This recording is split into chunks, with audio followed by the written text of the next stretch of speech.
Mga lods, na dito na naman yung tao kung si Pipito, nakaupo. Pets, anong ginagawa mo? Sus, Bisaya man tayong kupor.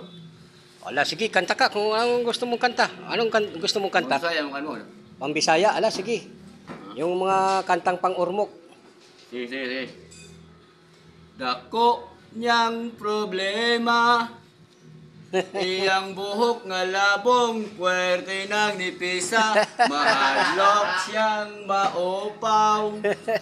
Basig mo pangit iyang hitsura.